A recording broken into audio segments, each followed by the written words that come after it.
Welcome to the Speak with People podcast. My name is Jason Raitz. I'll be your host, and this podcast exists to help you improve your communication skills. Whether you communicate one-on-one, to a team, from a stage, or from behind a screen, we know that when we improve our communication skills as leaders, it exponentially changes everything. It improves our relationships, it improves our leadership skills, and it improves our business skills. So let's get ready to dive into this next episode.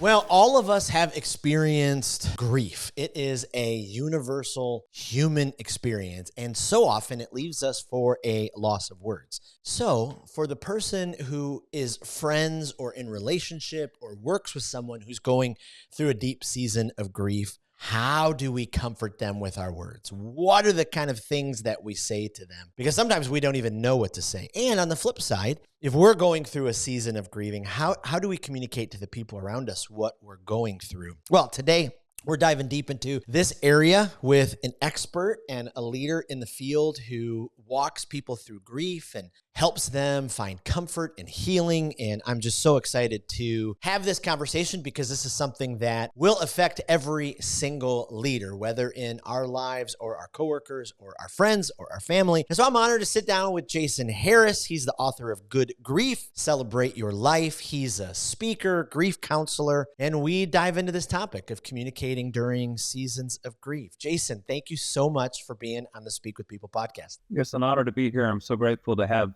the opportunity to be on here with you. Absolutely. And boy, I love your name. It's it's nice. It's a great name, Jason. As a matter of fact, it means one who heals, which is pretty cool. I love that. I love that. Crazy enough, after this podcast interview, I do another interview with another Jason. So it's a little bit of a Jason day. But hey, before we hop into talking about our topic today in this conversation, give our audience just a little bit of dive into your story, who you are, where you're from, what you do, all that kind of stuff. Sure. Well, first of all, I'm a preacher's kid. That's not necessarily my identity, but I was raised by a pastor. As a matter of fact, this next week will mark the 63rd anniversary of my father's first sermon. Wow. He is 80 years old now. He started when he was 17, and he's still preaching. But that has shaped a lot of my life. Now, I'm not your typical preacher's kid. Some of them get a bad rap because they're so busy trying to get dad's attention that they, yes, be like Indians or whatever. That wasn't the case with me. Very good relationship with my dad, good family. And so I grew up in the church, and I was a teenager before it occurred to me. I kind of had a crisis of faith and thought, well, what if my dad was a Buddhist? What if he was an atheist? Of course, I'm going to believe what he believes. And so I really had to go down a path of, well, what do I believe? And really made a serious study of the Bible. Went into ministry myself, 5 years of Bible college, 3 years of seminary, and was in youth ministry for a long time, done some mission work. I've been to some other countries. And so I've always had a passion for helping people, and I love communicating with people. Well, fast forward to about 11 years ago, I've been in sales for quite some time, and I heard of an opportunity when I was moving back to Texas from Wisconsin and Minnesota area that I knew I would get some kind of sales position, and so I was looking at possibly selling roofs, and that didn't work out. And there was this other alternative. I saw this advertisement for pre-need funeral sales. And I thought, that sounds really depressing. That's just awful. Who wants to sell funerals? But I went to this presentation, and it's the first time I heard about even the option of rearranging your own funeral and paying for it. But then when I heard all the benefits of it, I thought, wow, this really makes sense. And then found out that it's one of the least talked about financial planning tools in the world. Wow. 78% of people have not done this. So almost 4 to 5 people are not prepared. And so I became very passionate about that, and then kind of got myself worked up into the market sales East Texas market sales director for this company. And my job was to go around a huge territory in Texas, massive territory. I was driving 1,000 miles a week, meeting funeral directors and building relationships with funeral homes, and then training agents to sell funerals for their funeral homes before people need them, pre-need. That's what that is. Well, then word got around from funeral directors. It's a very tight fraternity, and they all know each other. But so word got around, this Jason guy, actually, he's a little odd that he actually likes to speak at funerals. He's quite good at it. And so I started being asked to do funerals for people that either didn't have a pastor, didn't have a church home, or whatever else.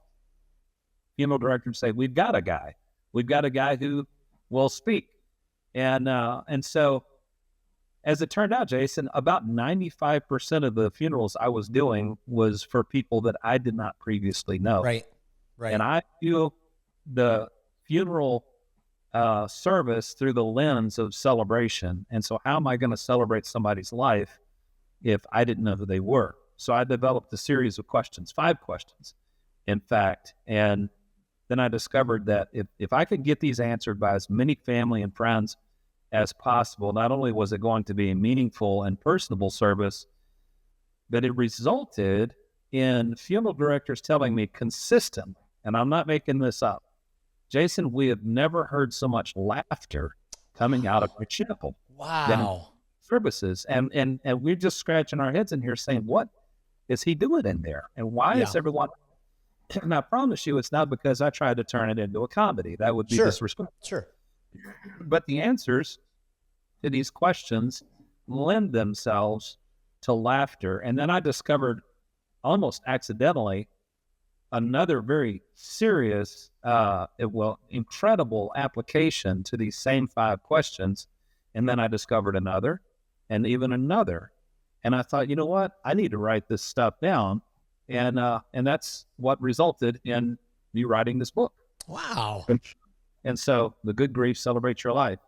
So it's been, and now I'm on a mission to train other people to do funerals the way I do funerals. Because not only is there laughter, there's something, and we can get into this in a moment. I care very much about the family after the service. Yes. One of my titles, I'm an aftercare specialist, because most families, and your listeners would probably attest to this, literally feel abandoned after the funeral. Yeah. And ironically, the family gets the most support when they feel it the least. At the funeral, they're numb. They are surreal. It's a surreal feeling. They're literally, I see them all the time, eyes glazed over, staring at the casket or the urn or the photograph or whatever, looking like, is this really happening? When am I going to wake up? And they're numb. And so I'll be happy to get into in a few minutes a couple of things that I do that's different than what you'd probably see at most funerals, that try to keep the family and friends on the journey with the family on their grief journey. Absolutely. Wow. What important work. In my former life, I was a pastor as well, and spoke at many funerals. And it is amazing when a family can laugh together, especially over those great moments and those stories, what healing it can bring. And so, and I love that title, Aftercare Specialist, because, especially walking people through that grief. It's just so difficult. So to back up, I'm so curious then, wondered if we could dive into those 5 questions. What are those? That's one of my favorite topics.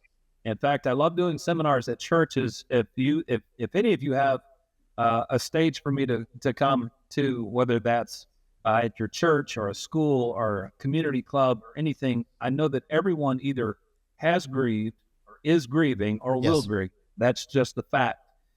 Everyone grieves.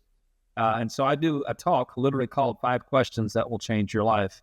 Wow. And and what started out is just a series of interview questions I do as an intake. When I'm meeting with a family whose loved one I'm going to do the funeral for, this was just to help me write a eulogy. This was just to help. Actually, the family's writing the eulogy and they don't realize it.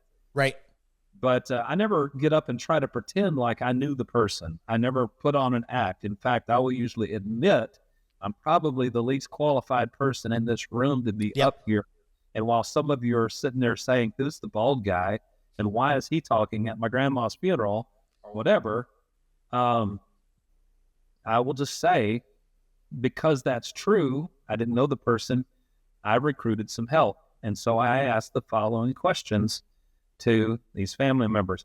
As a matter of fact, ideally, if there's going to be a visitation the night before a funeral, I will literally have on the table a little half sheet of paper that will say, for example, remembering Billy, with a picture of Billy, and then a place for you to put your name. How did you know Billy? And here's these 5 questions.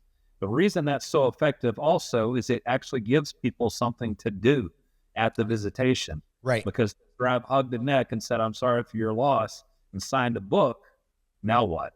Right. I'm just going to stand around and feel uncomfortable and hide behind some flowers or something like that.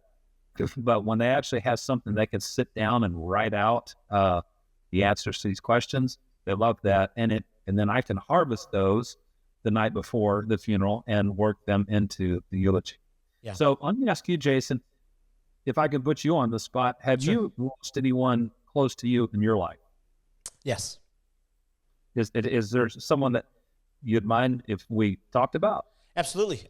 When I was 18 years old, my grandmother was killed in a car accident. Oh my goodness gracious! So an unexpected death, and so would you mind if I asked you the 5 questions about your grandma? I love it. All right. Well, the first question. So first of all, what was her name? Shirley. Shirley. Okay. And my first question is, what did you call Shirley? I called her Grandma. Yeah. I love it. And the reason I asked that question, first of all, your audience may not realize I go by my middle name. And so my full name is Nick Jason Harris. And so if I was suddenly killed and someone besides my father actually got up to do my eulogy and they, just were handed an obituary 30 minutes before the service started, they would look at it and go, oh, Nick Harris. Okay. And they would get up and start talking about Nick did this and Nick did that. And everyone in the audience who knows me would be looking around saying, who's Nick? And so I want to know, what did you call this person? But I'm also looking for terms of endearment. Yes. So if you called her Grandma, then I may make eye contact with the grandkids on the front row and talk about Grandma instead of just Shirley and just talking about her name. But also, I might hear terms of endearment. There may be nicknames from people they worked with or whatever else. The family sometimes learns things that they don't realize, that their loved one had a nickname at work or something. Right. So I will share that. The second question, if you could describe your grandma with just one word, what would it be? Grandma, what? The first one that comes to mind. Yeah, first one is she's a hard worker. She loved to talk about how much she worked hard, and that she made sure everybody else around her worked hard as well. I love that. And Jason, I can ask 10 family members that question in an arrangement office and literally get 10 different answers, and all of them are correct. And it's how did you receive this person? How would you describe this person? But my favorite part about this question is then when I'm sharing the answers at the celebration of life the next day, I can look out at the crowd who's gathered and say, what are we leaving out? Just raise your hand and shout it out. I'm not asking for a speech. I'm asking for a word. And so it's like popcorn all over the chapel. The family gets to hear she was amazing. She was beautiful. She was kind. She was generous. She was sweet. She was loving. And all that just rains down on the family. And I love that. And then you can feel the room relax some, like, oh, this is participatory.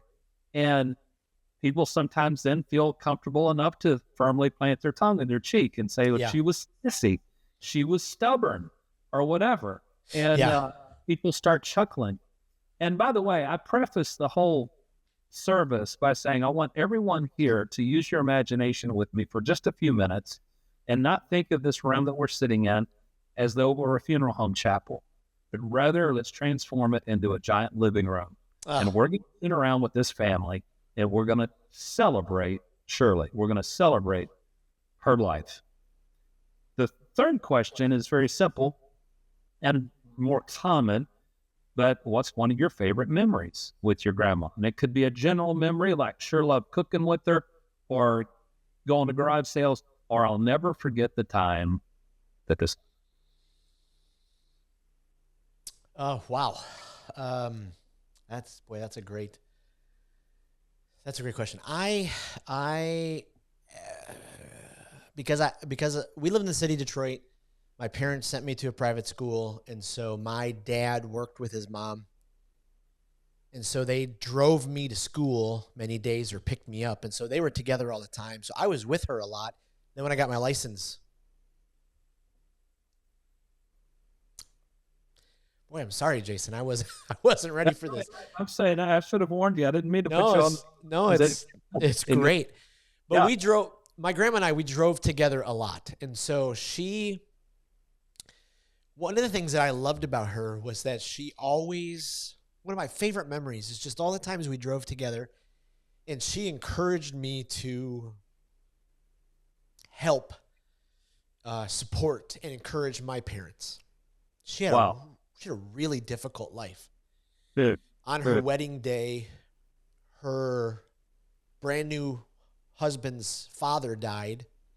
Wow. On the wedding day, and his mom moved in with them.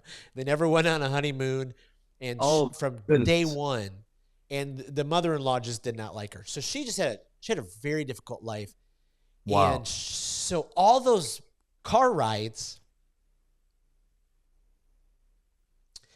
she just talked to me about supporting my parents and loving them. So that's my favorite memory. Now that I'm a dad of 5 kids, who's old kids to young kids, I just think back how valuable that was as a teenager.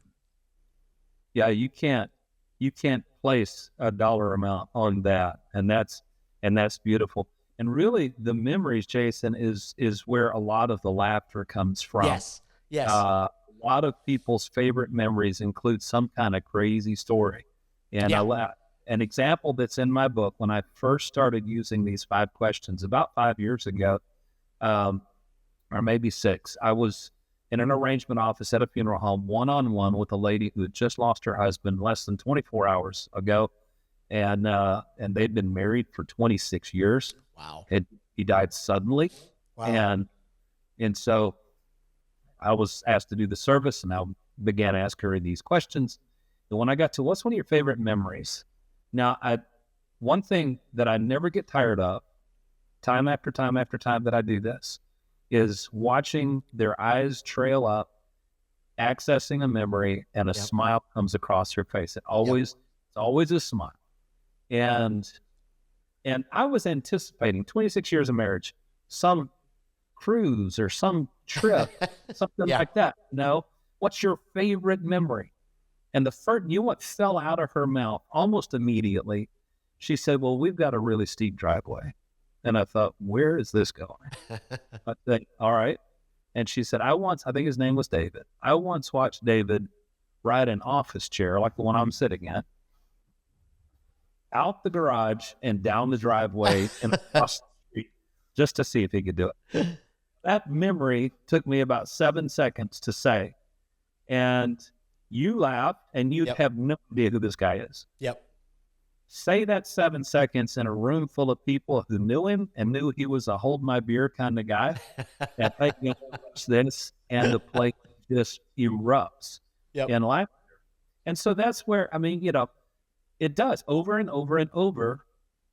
And I don't get tired of older people coming up to me after a service saying, son, I've been to funerals for 60 years, and I've never seen or heard anything like I saw and heard today. I love that.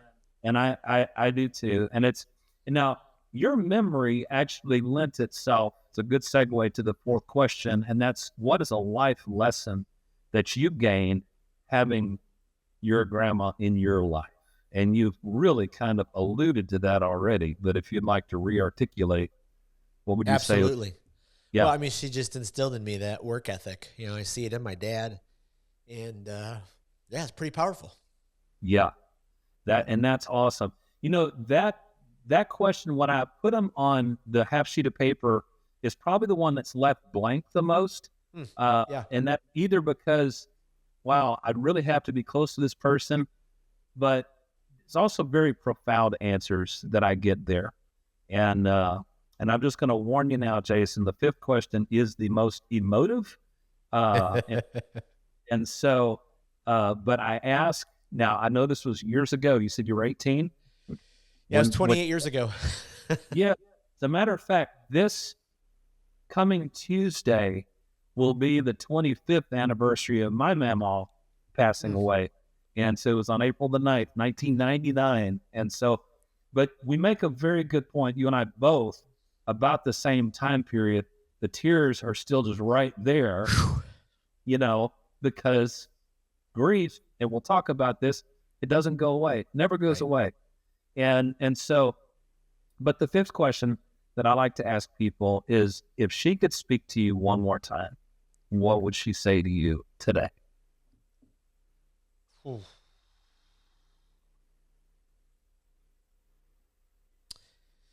Wow. I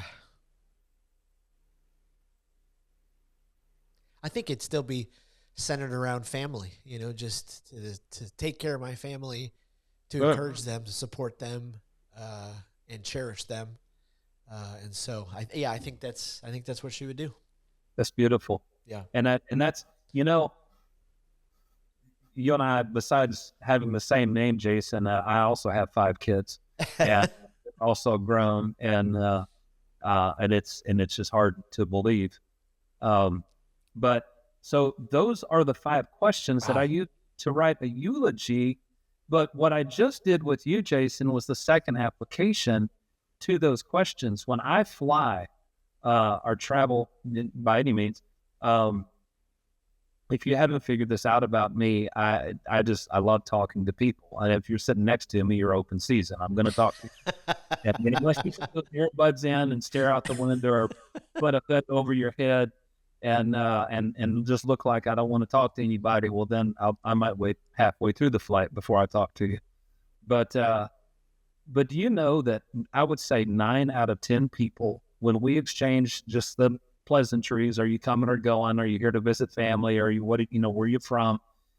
But what do you do? When people ask me that, and I say, well, it's going to sound strange, but my passion is speaking at funerals. I'm a celebrant. I'm a funeral celebrant, and that's a guy who speaks at funerals. And I also am very passionate about grief support. 9 out of 10 people, as soon as I say that, Jason, they immediately tell me about somebody they lost. That's just the way people respond to that, you know? And it's a little different, I think, than if I said I was a painter. You know, they don't necessarily say, oh, would you come paint my house? But when I say my passion is grief support, they'll say, gosh, where were you 2 years ago when my mother died? Yes, right. They will say that. And the first time that happened, it was just so organic. It was right after I kind of came up with these questions. What I naturally said was, do you mind if I ask you a few questions about your mom? And do you know, I've never had anybody say, no, I don't want to talk about her. First of all, they brought her up. Right. And so, I don't probe. It would be one thing if I said, hey, have you ever lost anyone in your family? And they say, well, yeah, I lost my dad. Oh, okay. Well, can I ask you some questions? They'll be like, no, he was an alcoholic and abusive. And we hadn't spoken in the last 20 years of our life. Wow. Right. It's, so people aren't going to bring someone up like that. But when they say, wow, I really could have used someone like you when my mother died or when my cousin died or whoever. Yep. And so it's counterintuitive for us to say, oh, well, let's talk about her. Because most people are uncomfortable with grief. Most people are not comfortable. If you're grieving, how about them Cowboys? Let's change the subject and let's Yep. talk about something else. But, the truth is, and this is so important for everyone who's listening, people want to talk about the person that they lost, and they need to. They literally need to. And so, we're so bad at grief support, and I don't say that in a demeaning way.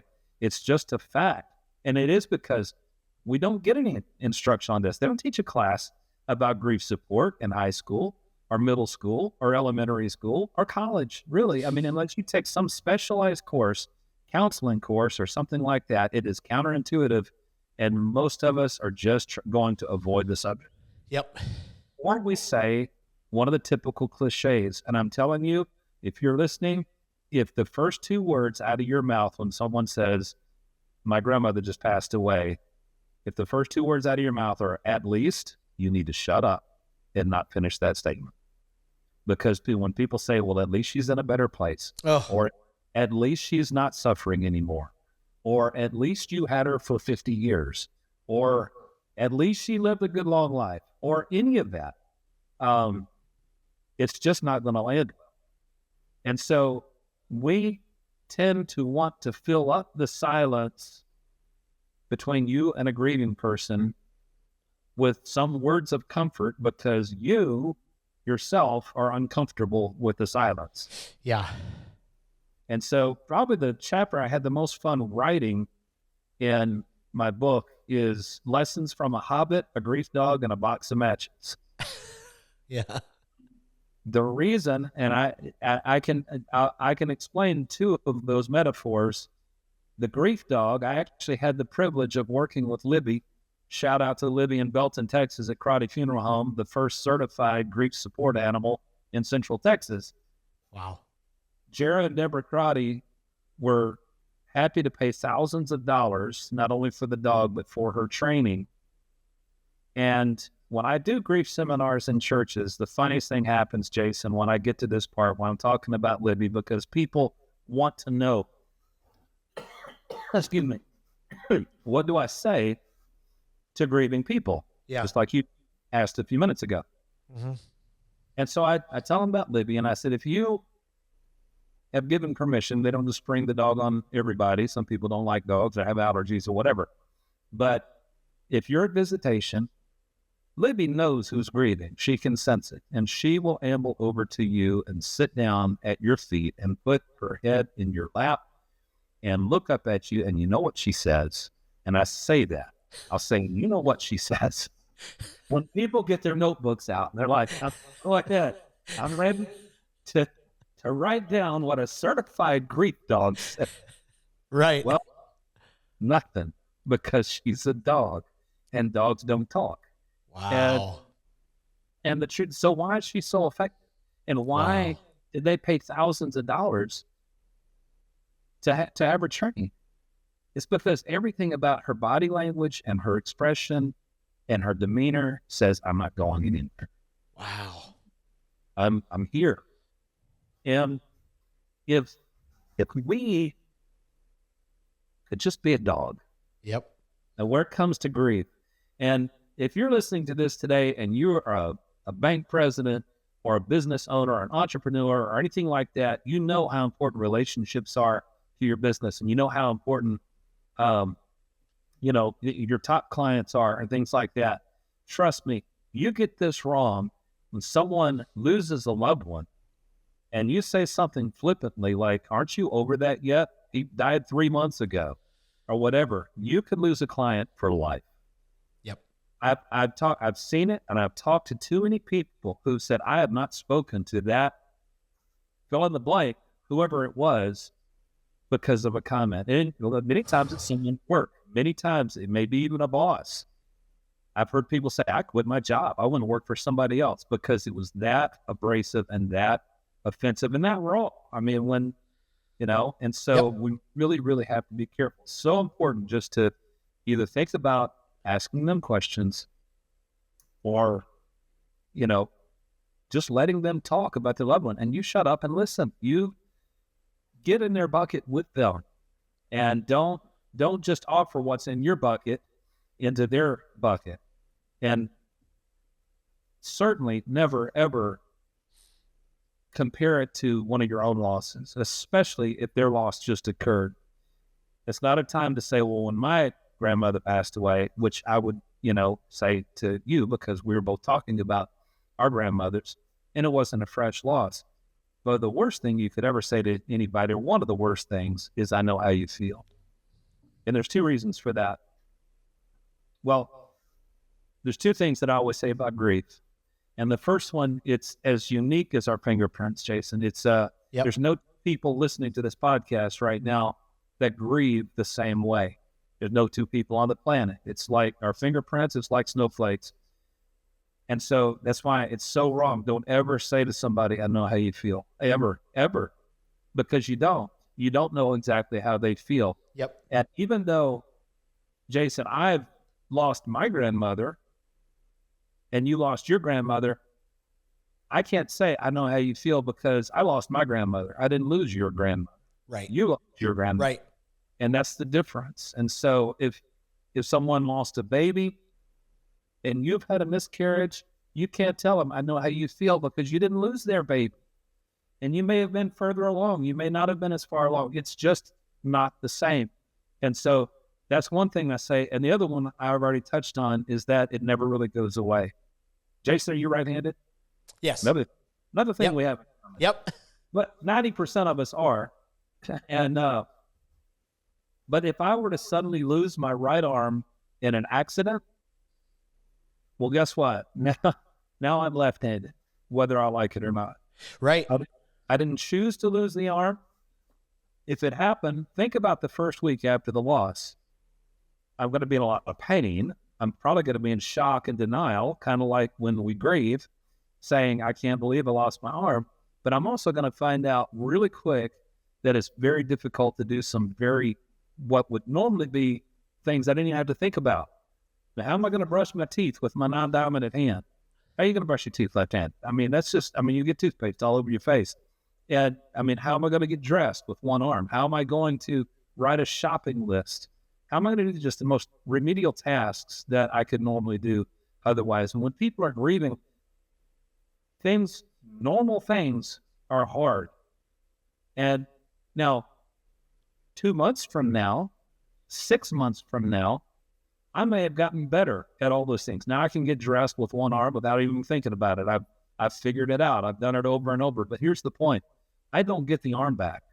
Right. I can't generate a limb. I'm not a lizard. The arm's not coming back. So guess what? 20 years from now, I'm never going to say, you know what? I didn't need that arm. The 2 arms are overrated. I'm not going to get there. Right. I'm going to say I would give anything to have that arm back for 5 minutes or a day. To have both of my arms would be amazing. And so please be careful about what you say. And I don't know how much time I have, Jason, but one thing I definitely wanted to tell you about the matchboxes. Lessons from a Hobbit, Grief Dog, and a Box of Matches. Yeah. Something I started doing about 5 years ago. In fact, I've got one right over here. This is just one that is sitting here. These are just normal kitchen matchboxes, 35 to a box or 32 or whatever it is.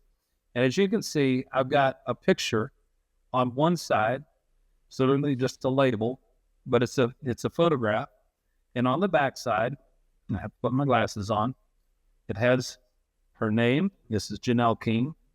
And she was born October of 1950, October 28th, and she passed away May the 21st of last year. And I have some of those terms of endearment because she wasn't just called Janelle. She was called Mama, Mom, Grandma. She loved teddy bears. And so I've got that. I can't find my camera. But the reason I make these, I will get up at the end of a service and say, on behalf of the family, I want to thank all of you for being here today. But I'm going to tell you something you may or may not know. The family doesn't really know you're here. Even though they've said on time, thank you for coming, thank you for being here. That's why the funeral home gives them a book with all your signatures in it. so they can look back if they ever do open that book again and say, oh my gosh, so-and-so was there. I didn't remember them being there and whatever. But the truth is, as I mentioned earlier, they're kind of in a fog. They're kind of just numb.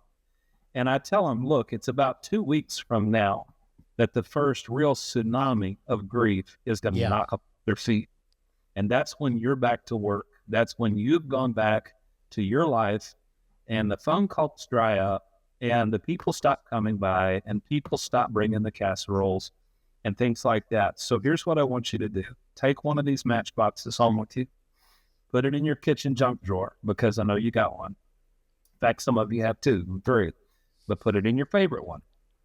And throughout the year, as this family is going through all of their firsts, first Christmas without grandma, first Thanksgiving, first Mother's Day, first birthday, all of the firsts, and y'all are gone.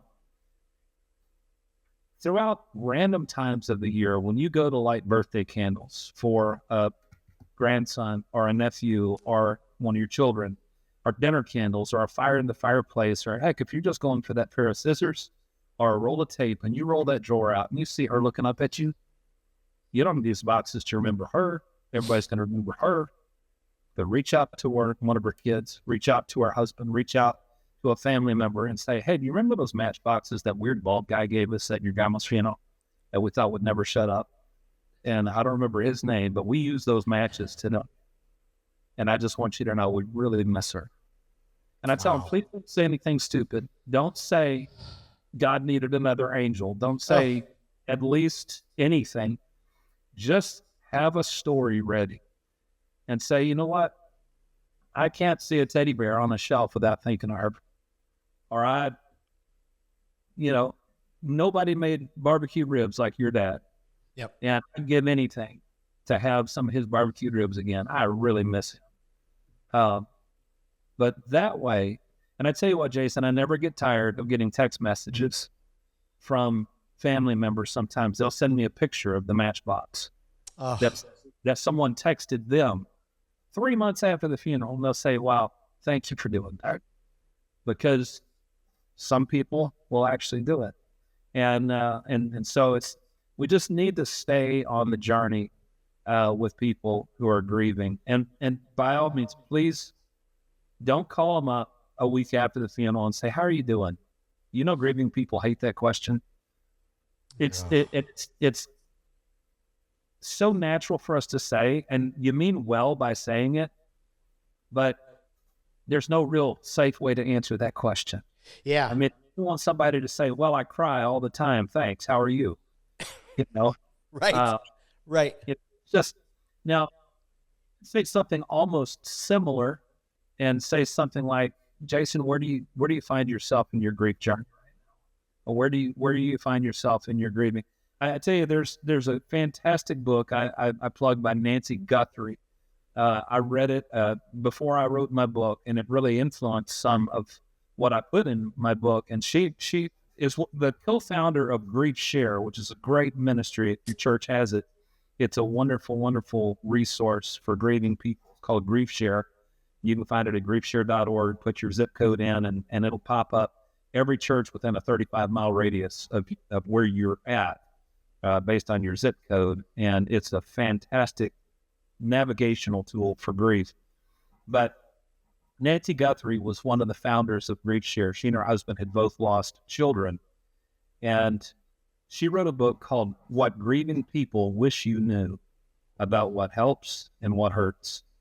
And you can Google her, and there's a 20-minute video of her just presenting kind of a synopsis of that book. And I send that video sometimes to friends of family members that are grieving, and it's just helpful advice.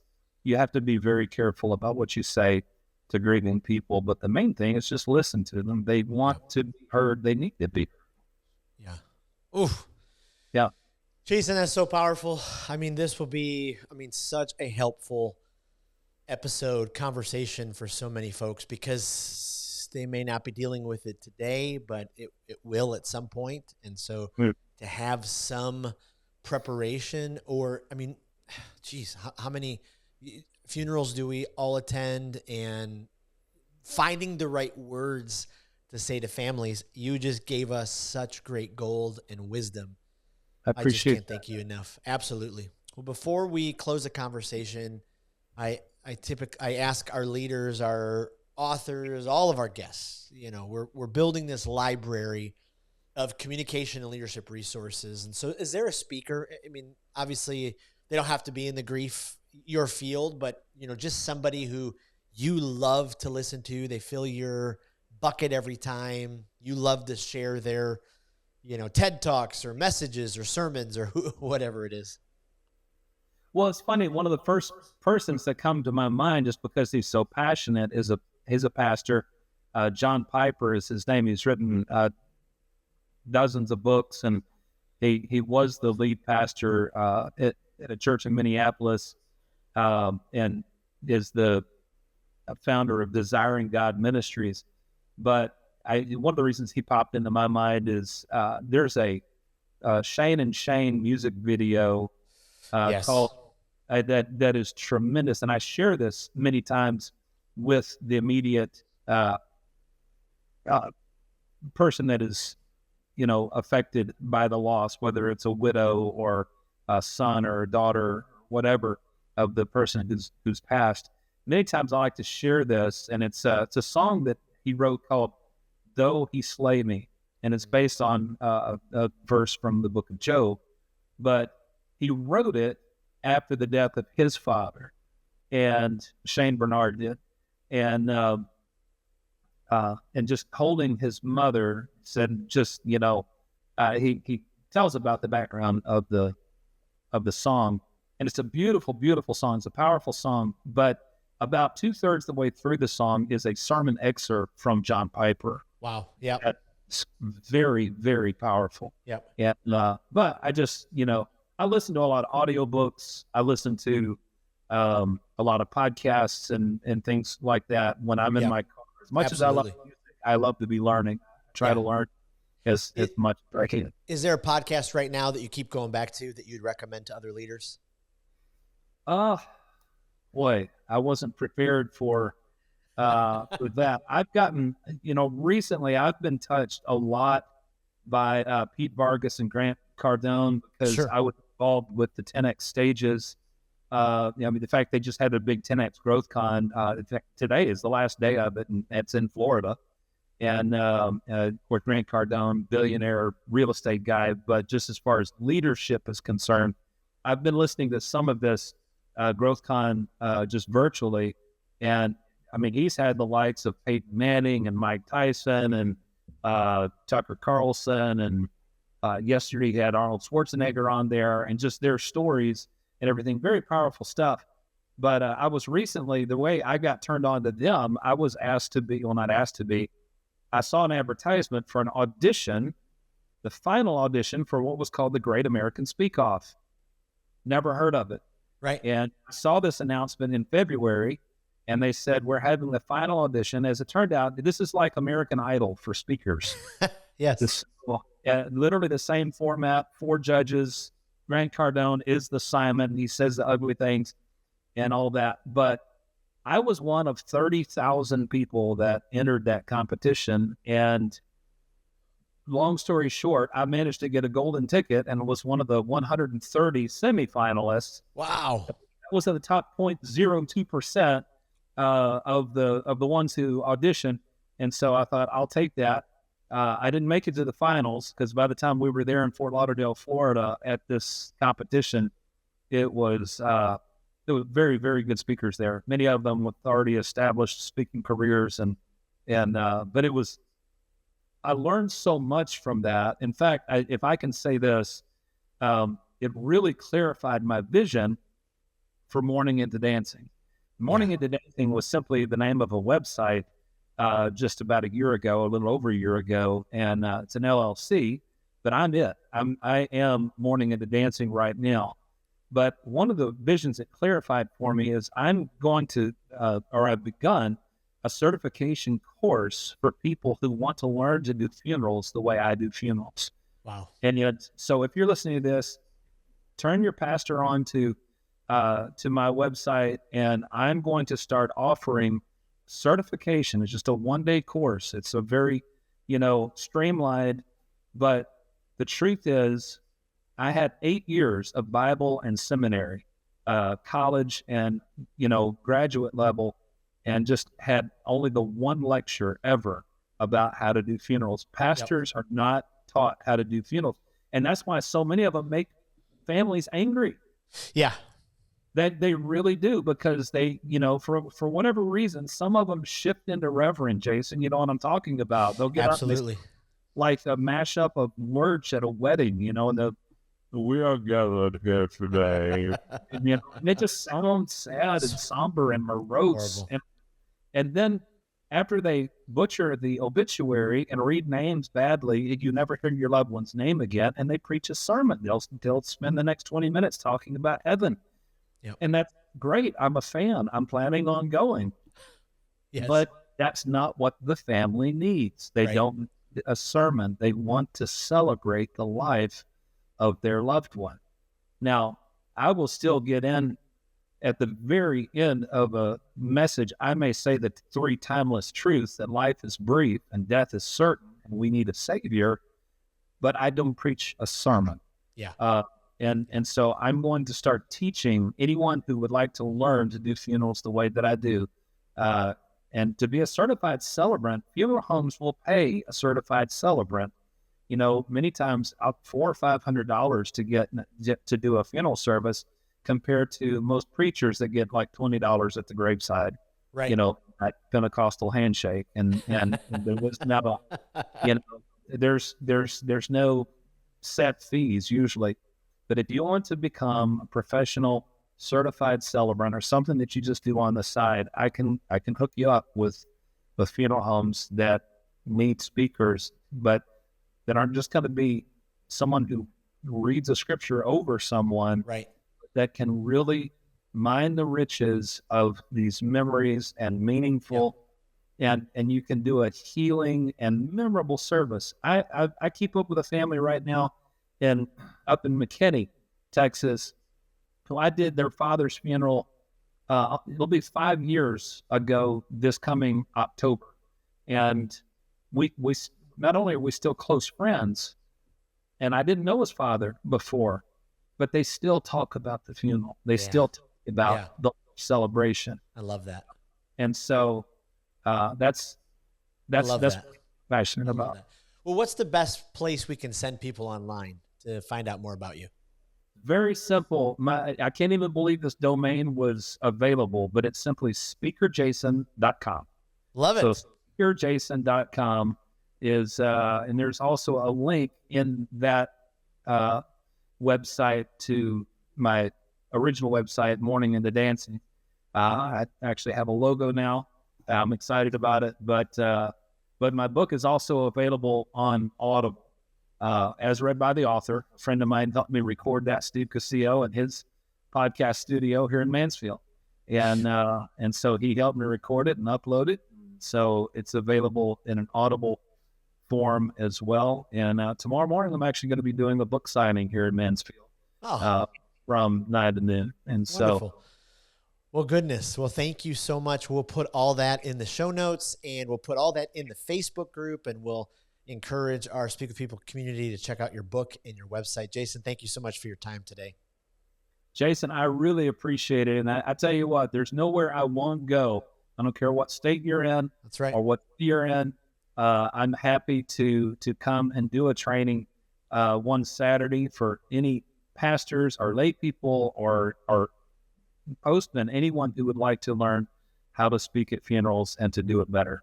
Perfect. Well, thank you for joining us on another episode of the Speak with People podcast. We hope that you were encouraged. We hope that you were inspired and challenged to improve your communication skills. I want to thank you again for being a part of the Speak with People podcast community. Make sure you don't miss out on being a part of the Speak with People Facebook community group. Just head to Facebook, type in Speak with People, scroll down and join our community, because every single day we're encouraging each other, we're helping each other to improve our communication skills. Thanks again, and we'll see you in the next episode.